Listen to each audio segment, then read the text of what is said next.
for simplistic. We have allowed ourselves to think that because the world in which we live is complicated, the solutions to problems must be complicated as well. This leads many people to think that as they are powerless to overcome the problems they face, solving them is someone else's problem, your boss, their boss, the country's leader, the United Nations, anyone but them.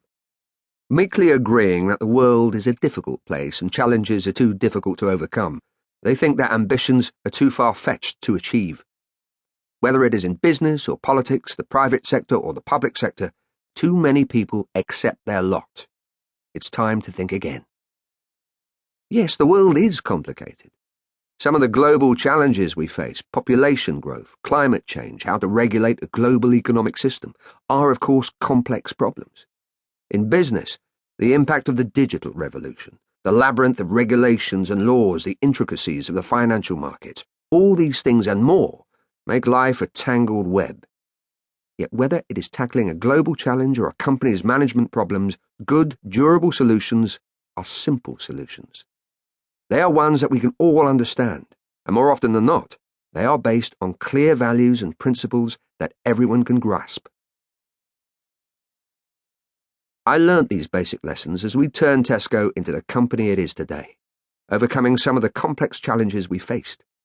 This book is an attempt to share these lessons with you.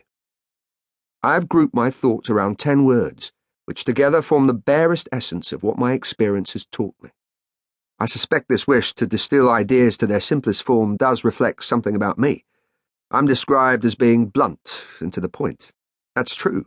When something matters, I say things as I see them, which at times may cause offence, but avoids misunderstanding. And that brings me to what this book is not. It is not a history of my career at Tesco, although obviously what follows is rooted in my experience working there for more than 30 years. The Tesco story continues, and my part in it was just that, a part.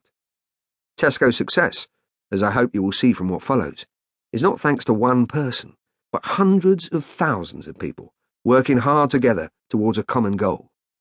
Any book about my career might risk giving the impression that Tesco's success is solely thanks to me.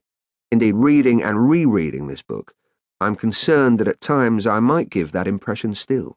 So let me apologise, before you even get to chapter 1, if that is the case. Hubris is a common fault, and one I hope to avoid. You cannot run a business without making mistakes, and I certainly made my fair share. My first advertising campaign as marketing director, our failed attempt to create restaurants in our stores, our unsuccessful launch in Taiwan, the list is long. It also reflects the fact that business is all about taking risks.